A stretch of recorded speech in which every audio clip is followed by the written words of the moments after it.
আসসালামু আলাইকুম, সবাইকে স্বাগতম। প্রিয় শিক্ষার্থী বন্ধুরা, আজকে আমি আইসিটি বিষয়ের আমরা যখন লজিক গেট থেকে লজিক ফাংশন তৈরি করি তখন যদি এই ধরনের লজিক গেট থাকে, এইখানে এই ধরনের প্রশ্ন কিন্তু কোন বোর্ডে জন্য এসেছে, বোর্ডে কিন্তু এই ধরনের প্রশ্ন থাকে আর বলা হয় উদ্দীপকের আলোকে এক্স এর সরলীকৃত মান নির্ণয় করো। মানে এক্স এর মান একটা বের হবে, সেটাকে আবার সরল করে ছোট করতে হবে লজিক ফাংশন সরলীকরণ করে। তো আমরা যাই এটা সমাধানের চেষ্টা করি। প্রথমে এক্সের মান আমরা বের করব কি হয়। এক্সের মান বের করার আগে আমাদের দেখতে হবে এখানে ইনপুট কী কী আছে। ইনপুট মূলত M R N, M R N এই দুটি ইনপুট। এখন এম এর সাথে এখানে নট যুক্ত করে এম নট বের হয়েছে, আবার এন এর সাথে নট যুক্ত করে এন নট বের হয়েছে। তাহলে আমরা বলতে পারি এটা এম নট বা এম বার যাই বলি না কেন। আচ্ছা, আর এটা এন আর এটা এন নট বলতে পারি। চারটে ইনপুট, চারটা পেলাম আমরা, N M, M not, N N not. এবার এই চারটা ব্যবহার করে এগুলো তৈরি করা যাবে। প্রথমত এটা কিন্তু যোগের গেট, তো এই দুইটা লাইন যোগ হয়েছে। এখন এই দুইটা লাইন কি কি, যেখান থেকে শুরু হয়েছে, এই যে এখান থেকে শুরু হয়েছে, তার মানে এই লাইনটা হচ্ছে এম,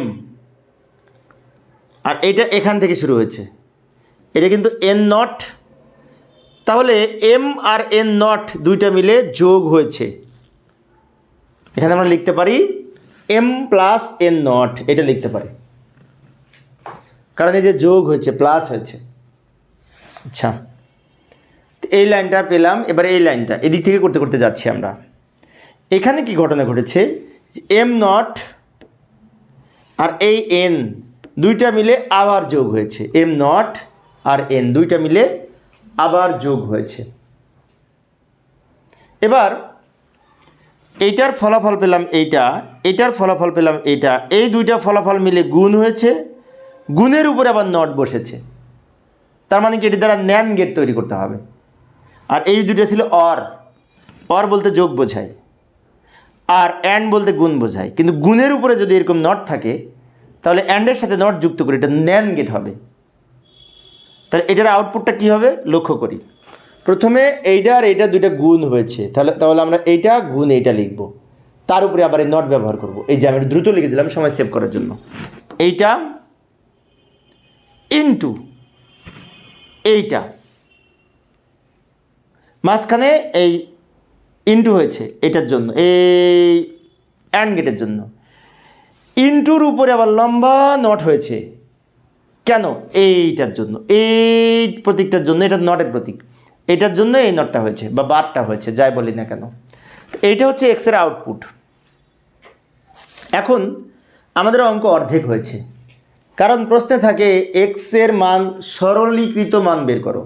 তার মানে এক্সের যে মানটা পেলাম এটাকে সরল করে এটাকে ছোট করব, বুলিয়ান অ্যালজেব্রার নিয়ম অনুযায়ী লজিক ফাংশন সরলীকরণ করব। এইখানে জায়গা নেই, এটা আমি পরের পেজে নিয়ে যাচ্ছি। এই যে লক্ষ্য করি এখানে নিয়ে আসলাম, এটাকে সরল করব। সরল করার জন্য প্রথমে আমরা কি করব, প্রথমে এই যে লম্বা নটটা আছে না, এইটাকে কেটে দুই খণ্ড করব, দুই দিকে দিয়ে দিব, তাহলে আমাদের সহজ হবে। এই নটটা যদি ভাঙ্গি, হ্যাঁ ভাঙ্গি দুই খণ্ড করা যাবে, শর্ত হচ্ছে ইনটু আছে, ইনটুটা প্লাস হবে। তার মানে এটার উপরে নট প্লাস এটার উপরে নট। ডি মর্গেনের দ্বিতীয় উপপাদ্য অনুযায়ী, ডি মর্গেনের দ্বিতীয় উপপাদ্যে বলা আছে গুণের পূরক সমান পূরকের যোগফল। তো তাহলে আমরা আলাদা আলাদা পূরক করে তার যোগ করব, তাহলে এটার মান সমান হবে। যেমন এটা লিখলাম, তার উপরে এই নটের অর্ধেক দিলাম, ইনটু আছে প্লাস হলো, আবার এটা লিখবো, তার উপরে এই নটের অর্ধেক দিব। ভালো করে লক্ষ্য করি, নিচে যেটুকু ছিল রেখেছি, আবার এখানে যা ছিল রেখেছি, এই নিচে ইনটুর পরিবর্তে প্লাস হয়েছে, এই কারণেই উপরের নটটা ভেঙে দুই খণ্ড হয়েছে। এরপরে আবার এই প্লাসের উপরে নট আছে, তো এই নটটা ভেঙেও কিন্তু দুই খণ্ড করতে পারবো। শর্ত হচ্ছে প্লাস থাকলে ইনটু হবে। ডি মর্গেনের প্রথম উপপাদ্য এটি, যোগের পূরক সমান পূরকের গুণফল। তার মানে কি, এই যোগের পরিবর্তে যদি ইনটু দিই ওই উপরের পূরকটা আলাদা হবে। যেমন M not into N double not হবে, আগে তো একটা নট ছিল, plus M double not into N not. এখন এন ডাবল নট সমান এন, এম ডাবল নট সমান এম, তাই না?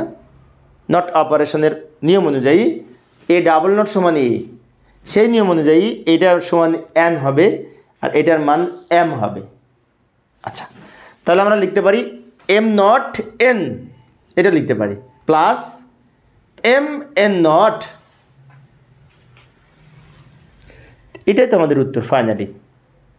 তবে এটার সমান আমরা আর একটা জিনিস লিখতে পারি, এম এক্স অর এন লিখতে পারি কিন্তু, কারণ A not B plus A B not সমান এ এক্স অর বি এর সূত্র।